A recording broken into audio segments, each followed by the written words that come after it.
รายการภาคข่าวภายในแขวง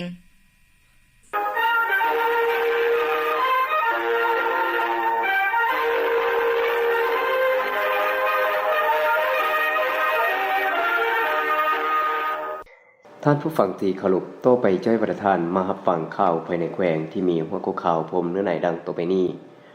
ผู้สมัครเลือกตั้งสมาชิกสภาประชาชนแขวงสมาชิกสภา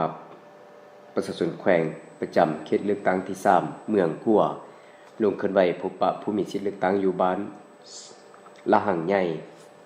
ท่ามกลางบรรยากาศที่ทั่วภาคทั่วรัฐและทั่วปวงชนลาวทั้งชาติพร้อมมีความเบิกบานม่วนซื่นเพื่อกะเกี่ยมเข้าสู่บ้านเลือกตั้งระดับชาติวันที่9กุมภาพันธ์ปี2026นี้สมาชิกสภาประชาชนแขวงประจำเขตเลือกตั้งที่3เมืองขั่วได้ลงหาเสียงอยู่บ้านละหังใหญ่โดยมีท่านสวนสนุกศรีสุราษฎร์กรรมการพรรคแขวงเลขาพรรคเมืองผู้สมัครเลือกตั้งสมาชิกสภาประชาชนแขวงประจำเขตเลือกตั้งที่3เมืองขั่วพร้อมด้วยบรรดาผู้สมัครรับเลือกตั้งสมาชิกสภาประชาชนแขวงประจำเขตเลือกตั้งที่3เมืองขั่วและมีผู้ปฏิบัติเลือกตั้งภายในบ้านเข้าร่วมในการพบปะครั้งนี้บรรดาท่านผู้สมัครแต่ละท่านได้ผ่านชีวประวัติย่อและผลงานการเคลื่อนไหวโดดเด่นในระยะผ่านมาให้ประชาชนได้รับทราบพร้อมกันนั้นก็ได้นำเสนอวิสัยทัศน์และแผนการเคลื่อนไหวในการปฏิบัติหน้าที่การเมืองของตนหากได้ความไว้วางใจเลือกตั้งให้ได้เข้าในสภาแขวงเพื่อเป็นตัวแทนแห่งสิทธิและผลประโยชน์ของประชาชนบรรพเผ่าก็คือกำลังประกอบอาวุธในการติดตามการจัดตั้งปฏิบัติรัฐธรรมนูญและกฎหมายให้มีความศักดิ์สิทธิ์และยุติธรรมการลงพบปะแนะนำตัวของผู้สมัครสมาชิกสภาประชาชนแขวงเขตเลือกตั้งที่3ครั้งนี้มีทั้งหมด7ท่านหญิง1ท่านซึ่งการลงเสนอและพบปะผู้มีสิทธิเลือกตั้งเป็นการจัดตั้งปฏิบัติตามมาตรา18ของกฎหมายว่าด้วยการเลือกตั้งสมาชิกสภาแห่งชาติและสมาชิกสภาประชาชนขั้นแขวงและฉบับปรับปรุงปี2024แน่ใส่เหตุให้การปฏิบัติเลือกตั้งมีประสิทธิภาพประสิทธิผลและเข้มงวดตามระเบียบกฎหมายโดยแม่นขั้นตอนหนึ่งที่มีบทบาทตัดสินต่อผลการเลือกตั้งเป็นการสนองข้อมูลข่าวสารตัวจริงเป็นการแนะนำให้ผู้มีสิทธิเลือกตั้งรับรู้เข้าใจอย่างถูกต้องต่อผู้สมัครรับเลือกตั้งแต่ละท่านทั้งเป็นการสร้างโอกาสให้ผู้มีสิทธิเลือกตั้งและผู้รับสมัครเลือกตั้งได้พบปะและแลกเปลี่ยนความคิดซึ่งกันและกันก่อนการเลือกตั้งเพื่อเป็นบทอิงในการค้นคว้าค้นคิดสมเทียบใส่มาตรฐานเพื่อพิจารณาและตัดสินเลือกเอาผู้ที่ตนเองเห็นว่ามีมาตรฐานเงื่อนไขกว่าหมู่เพื่อเป็นตัวแทนของตนปฏิบัติสิทธิอำนาจของประชาชนอยู่สภาประชาชนแขวงพร้อมทั้งเรียกร้องให้ผู้มีสิทธิเลือกตั้งจงพร้อมใจกันใช้สิทธิของตนเองโดยความรับผิดชอบสูงในการปฏิบัติเลือกตั้งเอาสมาชิกสภาประชาชนแขวงสุดที่5ซึ่งจะได้จัดขึ้นในวันที่22กุมภาพันธ์ที่จะมาถึงนี้ยังพร้อมเพียงกันเพื่อเลือกเอาตัวแทนที่ดีเด่นเข้าไปรับใช้ชาติและรับใช้ประชาชนอย่างแท้จริงกองร้อย23ป้องกันที่ตั้งประกาศแต่งตั้งหน้าที่คณะบัญชาวันที่11กุมภาพันธ์2022นี้อยู่ที่สโมสรกองร้อย23ป้องกันที่ตั้งที่ขึ้นกับกองบัญชาการทหารแขวงพงศลีได้จัดพิธีประกาศคำสั่งถอนแต่งตั้งหน้าที่ขั้นบัญชาและซับซ้อนหน้าที่ใหม่โดยการเป็นประธานของสหายพันเอกสมจันทร์โลดสุรีเลขาคณะภาคฮักฐานหัวหน้าห้องการเมืองห้องกองบัญชาการทหารแขวงพงศลีเป็นเกียรติเข้าร่วมของสหายพันโทบุญทอง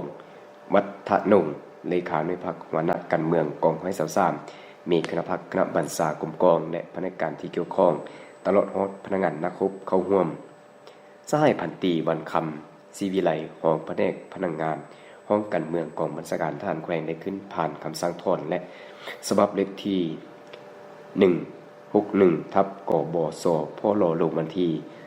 10กุมภาพันธ์2026ในนี้ถอนสหายพันโทสีสว่างยินณตามหัวหน้าการทหารกองร้อย23กับขึ้นกองบัญชาการทหารแขวงพงศลีเพื่อไปรับหน้าที่ใหม่ตามความเรียกร้องต้องการหน้าที่การเมืองของพรรครัฐผ่านข้อตกลงของกองบัญชาการทหารแขวงฉบับเลขที่74/กบสพลลงวันที่10กุมภาพันธ์2026ว่าโดยการแต่งตั้งหน้าที่คณะกองร้อยหัวหน้าหมวดในนี้แต่งตั้งสหายห้อยเอกบุญเล็กใส่ณเลิศ รองหัวหน้าการทหารขึ้นเป็นหัวหน้าการทหารสหายห้อยเอกเสียงหมอนทองมีไสหัวหน้าหมวด3ขึ้นเป็นรองหัวหน้าการทหารและสหายห้อยเอกเวียงไสคำมะนีตานรองหมวดน้ำอู6ขึ้นเป็นหัวหน้าหมวด3ผ่านมติตกลงของคณะประจำพรรคกองบัญชาการทหารแขวงพงศาลีว่าด้วยการแต่งตั้งรองเลขาในพรรคในนี้ได้บุกตัวแต่งตั้งสหายห้อยเอกบุญเล็กใสนาเลิศเป็นรองเลขาในพรรคกองห้อย23ในพิธีมีความหมายความสำคัญดังกล่าวสหายพันเอกสมจันทร์รถสุรีเลขาคณะพรรคฮักทานหัวหน้าห้องการเมืองกองบัญชาการทหารแขวงได้อบรมตัวพิธีซึ่งก่อนอื่นสหายได้แสดงความยุ่งยากสมเสยตัวผู้ที่ถูกแต่งตั้งหน้าที่ใหม่ที่มีความเฮาหันเฮ็ดสำเร็จหน้าที่ในระยะที่ผ่านมาจากนั้นอย่างใดเรียกร้องให้เป็นเจ้าการเป็นแบบอย่างที่ดีให้แก่พนักงานนักรบในการปฏิบัติข้อกำหนดกฎระเบียบของพรรคกฎหมายของรัฐและของกลุ่มกองวางออกจงหัดแน่นความสามัคคีภายในหมู่คณะและพนักงานนักรบภายในกลุ่มกองเพื่อเฮ็ดให้กลุ่มกองมีความสงบและเป็นระเบียบเรียบร้อยด้วยความหนักแน่นและพร้อมกันปฏิบัติหน้าที่การเมืองให้สำเร็จและปรากฏผลเป็นจริงดีขึ้นเทื่อละก้าวผู้ออกสมัครรับเลือกตั้งสมาชิกสภาประชาชนแขวงสุดที่5ประจำเขตเลือกตั้งที่7เมืองบุญใต้ลงขึ้นไว้โฆษณาหาเสียงอยู่สำนักงานอมค้างเมืองบุญใต้ต้นบ่ายของวันที่11กุมภาพันธ์2026นี้นำโดยท่านทองสิงห์อินทแสงกรรมการพรรคแขวงเลขาคณะบริหารงานพรรคเมืองพร้อมด้วยคณะทั้ง6ท่านหญิง3ท่านได้ลงหาเสียงอยู่ที่สโมสรใหญ่ของเมืองโดยการให้เกียรติต้อนรับของท่านคำลาดวงมาลัยรองเลขาพรรคเมืองประธานคณะกรรมการปกครองเมืองพร้อมด้วยคณะกรรมการประจำพรรคเมืองกรรมการพรรคเมืองนายและพลทหารนายและพลตำรวจ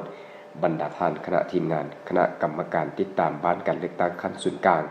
ตลอดฮอดพนักงานรัฐกรองค์ค้างเมืองเข้าร่วมการลงขึ้นไหวโฆษณาหาเสียงของทีมงานผู้สมัครรับเลือกตั้งสมาชิกสภาประชาชนแขวงสุดที่5ประจำเขตเลือกตั้งที่7เมืองบุญใต้อยู่สำนักงานองค์ค้างเมืองในครั้งนี้ท่านบุญสาลีแสงดาบุงกรรมการประจำพรรคเมืองหัวหน้าคณะจัดตั้งเมืองได้กล่าวว่าเมืองบุญใต้แขวงพงศาลีมีผู้รับสมัครเลือกตั้งเข้าเป็นสมาชิกสภาประชาชนแขวงรวมมี7ท่านหญิง3ท่านขั้นแขวงมีผู้สมัคร2ท่านหญิง1ท่านในนี้มี4ชนเผ่าคือเผ่าผู้น้อยเผ่าอาคาเผ่าลือและเผ่ากะมุซึ่งเป็นตัวแทนให้แก่พลเมืองลาวสมัครเข้าเป็นในสภาจากนั้นบรรดาท่านก็ได้พัดเปลี่ยนกันนำเสนอตัวและแนะนำกันขึ้นไว้เวียกงานในแต่ละระยะของตนพร้อมทั้งแนะนำมายังบรรดาท่านคณะพรรคคณะนำของเมืองเพิ่มทวีการศึกษาอบรมและยกสูงระดับความตื่นตัวทางด้านการเมืองให้แก่สมาชิกพรรคพนักงานราชการทหารตำรวจนักเรียนนักศึกษาผู้ประกอบการและประชาชนลาวบรรดาเผ่าโดยเฉพาะผู้มีสิทธิเลือกตั้งเพื่อสร้างความรับรู้เข้าใจที่ถูกต้องและเป็นเอกภาพต่อการเลือกตั้งสมาชิกสภาประชาชนขั้นแขวงสุดที่5บนพื้นฐานดังกล่าวเฮ็ดให้ผู้มีสิทธิเลือกตั้งมีความตื่นตัวสมัครใจไปใช้สิทธิ์ในวันเลือกตั้งให้ครบถ้วนตามระเบียบการเลือกตั้งศูนย์การศึกษานอกโรงเรียนแขวงพงศาลีจัดประเมินการนำเสนอปื้มเรียนเสริมการพัฒนาคุณภาพชีวิตเพื่อเป็นการประเมินความคืบหน้าผลการจัดตั้งปฏิบัติการเรียนการสอนของครูอาจารย์และนักเรียนเกี่ยวกับทดลองการนำเสนอปื้มเรียนเสริมการพัฒนาคุณภาพชีวิตชั้นมัธยมศึกษาต้นปลายของศูนย์การศึกษานอกโรงเรียนแขวงพงศาลีในต้นเช้าวันที่10กุมภาพันธ์2026นี้ที่ศูนย์การศึกษานอกโรงเรียนแขวงทางแผนกศึกษาธิการและกีฬาแขวงสมทบกับกรมการศึกษานอกโรงเรียนและภาคส่วนเกี่ยวข้องได้ลงเก็บกำข้อมูลและประเมินการนำเสนอปื้มเรียนเสริมการพัฒนาคุณภาพชีวิตโดยให้เกียรติเข้าร่วมการประเมินของท่านสอนทองประเสริฐคณะพักฮักทานของหัวหน้าแผนกศึกษาธิการและกีฬาแขวงมีท่านอุ่นคำแสงอินแก้วอำนวยการศูนย์การศึกษานอกโรงเรียนมีบรรดาท่านคณะรับผิดชอบการประเมินขั้นกระทรวงคณะนำอำนวยการโรงเรียนพนักงานวิชาการแขนงที่เกี่ยวข้องพร้อมด้วยครูอาจารย์และนักเรียนชั้นมัธยมตอนปลายเข้าร่วมทั้งหมด32ท่านหญิง17ท่านการประเมินปื้มเรียนเสริมการพัฒนาคุณภาพชีวิตสำหรับชั้นมัธยมศึกษาตอนปลายครั้งนี้ประกอบมี3ภาคคือภาคที่1ทักษะทางสังคมประกอบมี7บทภาคที่2ทักษะชีวิตประกอบมี8บทภาคที่3ทักษะดิจิตอลประกอบมี8บทซึ่งได้นำเสนอรูปการประเมินแบบสัมภาษณ์ผ ผู้บริการศึกษาครูสอนและนักเรียนพร้อมเดียวกันนี้ยังได้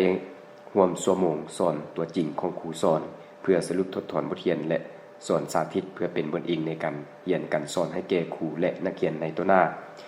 โอกาสนี้ท่านสอนทองประเสริฐคณะพักฐานของหัวหน้าแผนกศึกษาธิการและกีฬาแขวงได้อบรมและเรียกร้องให้คณะอำนวยการจงสืบต่อเอาใจใส่นำพาชี้นำกระบวนการเรียนการสอนอย่างใกล้ชิดติดแท้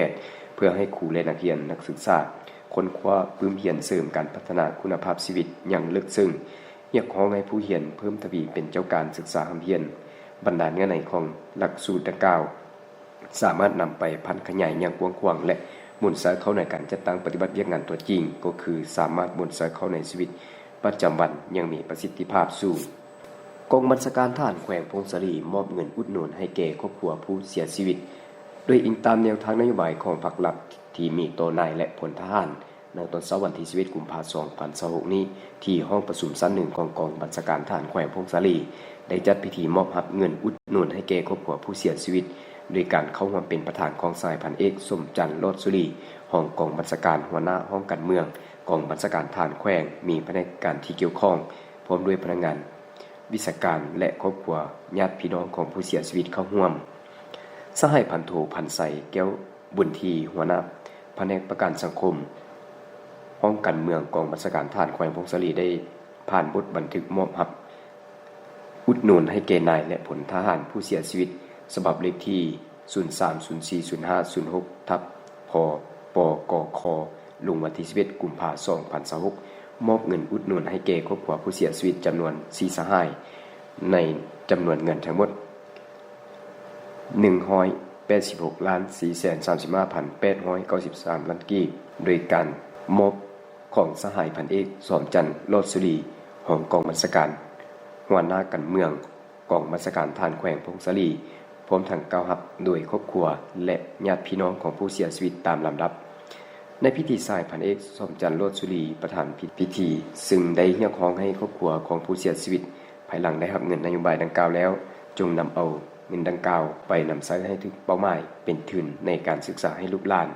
และนำใช้เวียกงานครอบครัวให้เกิดประโยชน์สูงสุด